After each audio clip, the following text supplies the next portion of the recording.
ভাইরা আমার, তাওবা সম্পর্কে আপনাদেরকে বলছি, আমরা পৃথিবীতে ঈমান আনার পরে অন্তত আমাদের কারো জীবনে 20 বছর পার হয়ে গিয়েছে, ঠিক কিনা? কারো জীবনে 40 বছর, কারো জীবনে 60 বছর, 70 বছর পার করে ফেলেছি।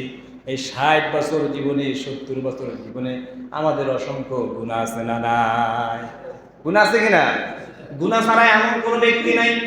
আল্লাহ রাসূল সাল্লাল্লাহু আলাইহি ওয়াসাল্লাম বলেছেন, প্রত্যেকটা বনি আদম গুনাহগার, প্রত্যেকটা বনি আদম গুনাহগার। তার ভিতরে সবচেয়ে উত্তম গুনাহগার হলো ওই ব্যক্তি যে গুনাহ করে সাথে সাথে আবার তাওবা করে। হাদিসটা কি আপনি বুঝেছেন? আল্লাহ রাসূল বলেছেন প্রত্যেকটা বনি আদম গুনাহগার, প্রত্যেকটা মানুষ গুনাহগার। তার ভিতরে সবচেয়ে শ্রেষ্ঠ গুনাহগার হলো ওই ব্যক্তি যে ব্যক্তি গুনাহ করে সাথে সাথে আবার তাওবা করে। এখন বন্ধু, তাওবা আল্লাহর পক্ষ থেকে আমাদের জন্য অনেক বড় একটা নেয়ামত, অনেক বড় একটা নেয়ামত। তাওবার মতো এত বড় নেয়ামত আর কিছু হতে পারে না। ভাইরা আমার, আমরা যখন বাবা মার নিকট অপরাধ করি, অন্যায় করি, আমাদের অবস্থা হয় কি দেখেন।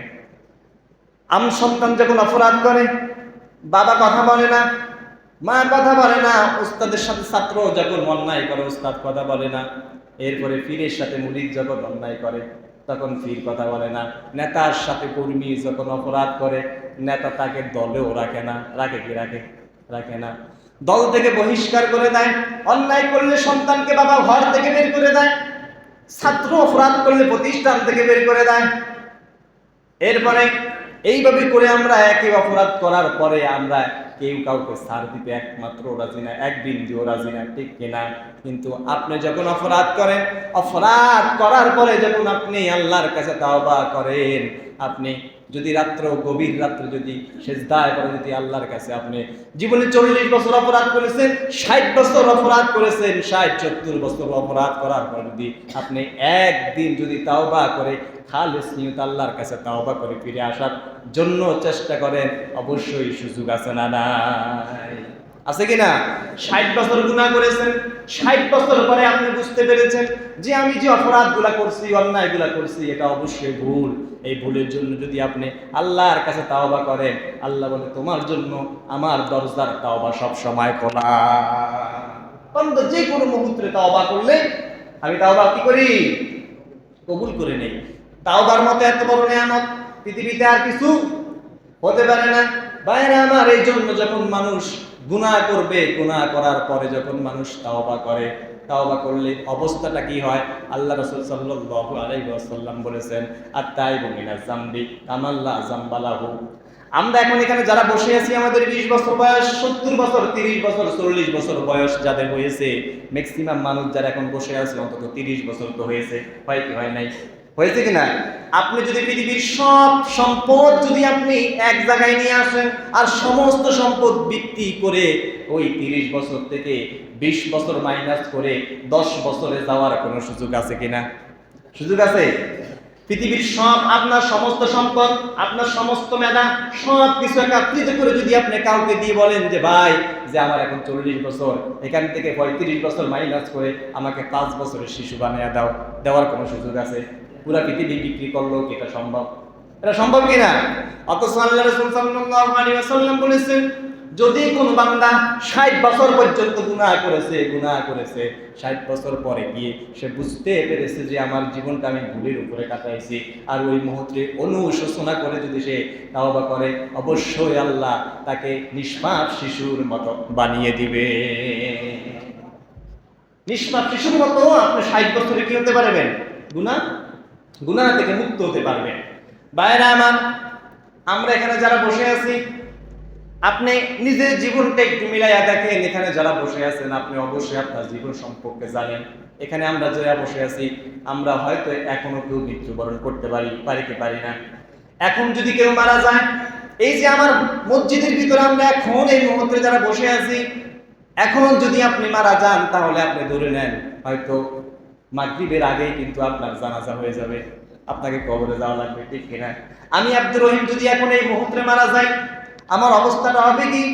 আমি ইমাম সাহেব হিসাবে হয়তো আপনারা অনেকে আফসোস করবেন, কিন্তু আফসোস করার ফাঁকে ফাঁকে কিছু মানুষ অবশ্যই দাঁড়িয়ে যাবে আমার বাড়িতে লাশটা পাঠানোর জন্য, ঠিক কিনা? দাঁড়াবে কি দাঁড়াবে না? যে হুজুরের বাড়ি তো আর এই দেশে না, হুজুরের বাড়ি হলো বোলাতে, তাহলে অবশ্যই হুজুরকে বাড়িতে পাঠানো লাগবে। কেউ বা অ্যাম্বুলেন্স খবর দিবে, কেউ বা আমার বাড়িতে যোগাযোগ করবে যে আপনার সন্তান মারা গেছে।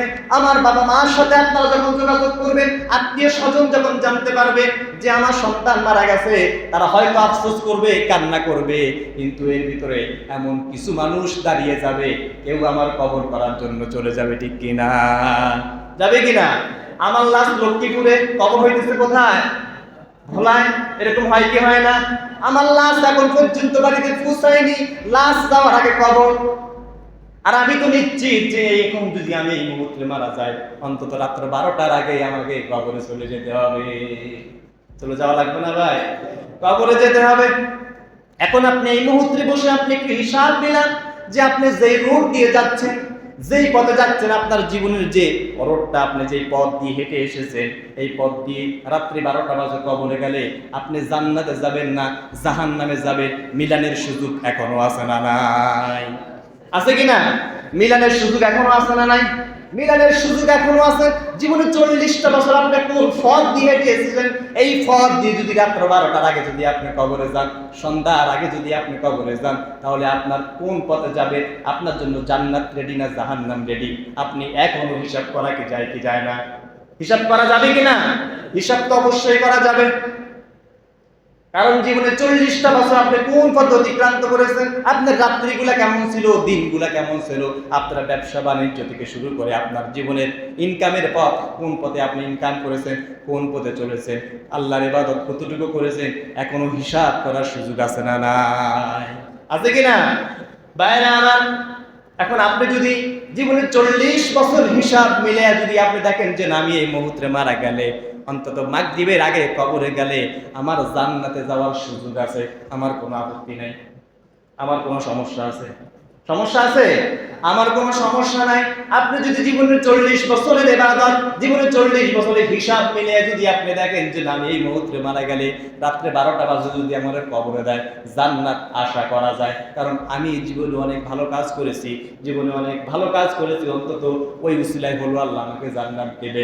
এই হিসাব যদি আপনি করে জান্নাতে যেতে পারেন, আমার তো কোনো সমস্যা থাকার কথা না।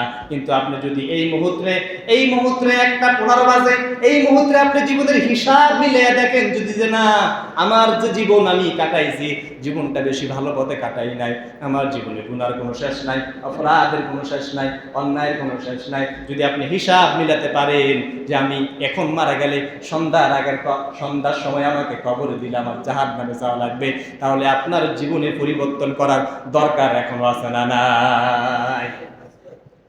আপনি যাবেন লক্ষ্মীপুর, কোথায় বলে না, কোথায় যাবেন? আপনি লক্ষ্মীপুর যাবেন, আপনি হঠাৎ করে ভুল করে আপনি চাঁদপুরের গাড়িতে উঠে বসেছেন, যাইতে যাইতে আপনি ফরিদগঞ্জ যখন গেছেন, ফরিদগঞ্জ যাওয়ার পরে আপনাকে একজন বললো ভাই আপনি কোথায় যাবেন? বলবেন যে আমি লক্ষ্মীপুর যাবো। লোক বলবে যে এই পথে তো লক্ষ্মীপুর যাওয়া যায় না, এই পথে যাওয়া যায় চাঁদপুর। লক্ষ্মীপুর যাইতে হলে আপনাকে যেতে হবে রায়পুর থেকে ওই দিকে, তখন যে আপনি লক্ষ্মীপুর যাইতে পারবেন। আচ্ছা, ফরিদগঞ্জ যাওয়ার পরে যদি আপনি বুঝেন যে না আমি ভুল পথে আসছি, আপনার নিজের প্রতি কি একটু অনুশোচনা আসবে না? আসবে কিনা? নিজের প্রতি অনুশোচনা আসবে কিনা? কি করলাম, যাবো লক্ষ্মীপুর, যাইতাছি চাঁদপুর।